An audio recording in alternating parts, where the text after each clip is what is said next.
Hi, and welcome to today's episode of Royce Money. My name's Tarek Omar, I'm the CEO of Royce Capital. Today I'm sitting with Olga Koskie. She's one of the owners and directors of Tax Assure.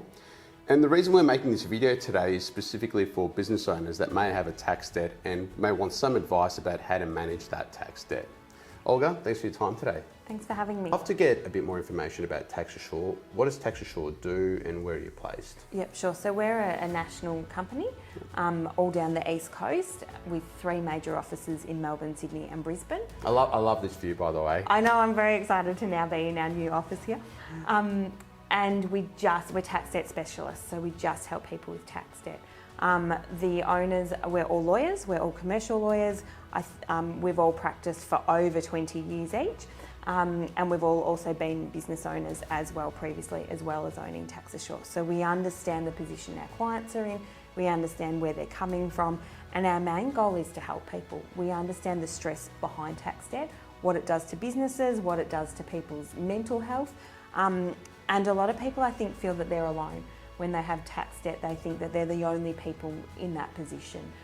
Whereas when we see people, we always say, you're not alone in this. We see it all day, every day, and this is what we're here to do, is to help you get this back under control, get it manageable, get you into a position of compliance so you can get on with running your business, which is what you do best. And I suppose with a business having a tax debt, there's obviously a few implications on how they can operate their business. What are some of the impacts that they have in terms of being able to run their business properly? Yeah, so foremost it's the stress and the distraction. So having this hanging over them affects their business in a huge way. And then there's some practical impacts as well. So as you would know with borrowing capacity where you can borrow from and refinances are massively affected by tax debt.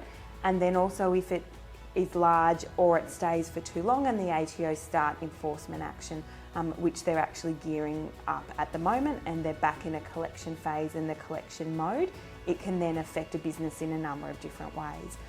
This can include garnishee notices, which is where money is automatically taken out of a business's account or a person's account if a garnishee's notice is issued by the ATO. It can also lead to statutory demands being issued against companies. And there's a number of ways directors can be personally liable now for a company's tax as well, and they can receive director penalty notices. Wow. And in those instances, if it's not dealt with, it can lead to companies being wound up. Yeah, that's some serious points there. I mean, in our game, we've obviously done a lot of private lending for businesses that have tax debts that can't go through the banks, but a really big part of it is ensuring that we can rehabilitate the client. And so they have to get rid of that tax debt if they want to go back to that traditional funding. Olga, give us a sense of what's the typical client that you're dealing with from day to day? So we help anyone and everyone that has tax debt.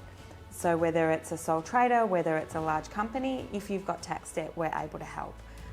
There's a number of different ways in which we can help, but always clients after they've seen us are in a much better position than before they saw us in relation to their debt. And you also work with ASX companies, I understand? Yep. So as I said, whether it's an individual or an ASX company, if you've got tax debt, we're able to help. But let's suppose that I'm a client, I've got a business, I've got a tax debt. What are the steps that you're taking me through to help get rid of my tax debt so my life can go back to normal? Yep, absolutely. So the first thing we would do is a review to see where you sit within the ATO, what your debt level is, and whether there's interest and penalties that are available that we might be able to do a remission application and grounds about that to reduce the debt. Once we've gone through and done the very detailed review, we then talk through that with you and look at what you can afford if you want a payment plan, if you're looking at finance, what we need to do to get you back into a position of compliance, which is the most important thing that meets your business requirements and meets your cash flow. There's no point putting you into a payment plan that you can't afford and setting you up for default. And I suppose one of the key questions I have is, if a business does have a lot of penalties for a tax debt and a high component of interest charged on their tax debt as well, can that be negotiated down? Can something be done there so the debt becomes more manageable for the client and doesn't explode?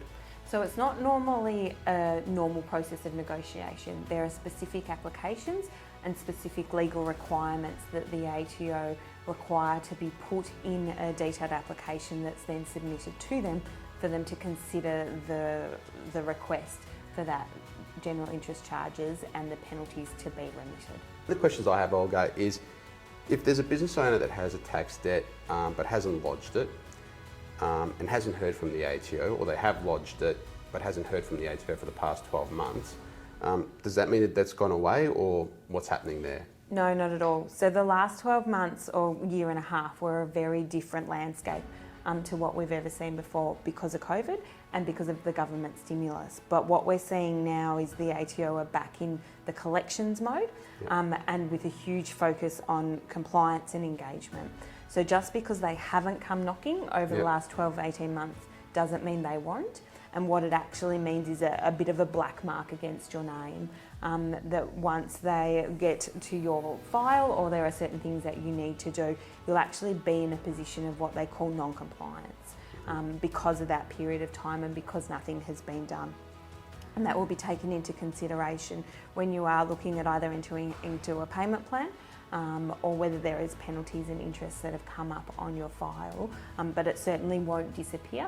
And as I said, just because they weren't knocking previously, they're back collecting and they're back contacting people. We're seeing with the accountants that we work with as well and clients directly that the ATO are sending warning letters. The different stages of those warning letters are now coming out, and that's both for non-lodgements and for unpaid debt as well. Hey, Olga, tell us a bit about how you work with a client's accountant, because often I meet a lot of clients that think their accountants can negotiate their tax debts on their behalf, when in reality they'd be better off engaging a tax debt advisor such as yourself. How do you work with accountants in that type of situation? So we work with a lot of accountants together to resolve whatever the client needs. So it's sort of like a hub of advisors that we're like the specialist that gets wheeled in to work in conjunction with the accountant. The difference is this is all we do. We just help with tax debt. That's our area of expertise, and we all have legal backgrounds, which is a bit different in relation to these applications for the remission of interest and penalties, and also different areas of negotiation for the management of debt and the relationships that we have within the ATO. Thanks for your time today, Olga. Really appreciate all the advice. If you're a business owner and you have a tax debt and you're worrying about how you're going to manage it, I would strongly suggest speaking to Olga Koskie and the Tax Assure team. As always, take care and look forward to seeing you next time. Thanks, Tarek.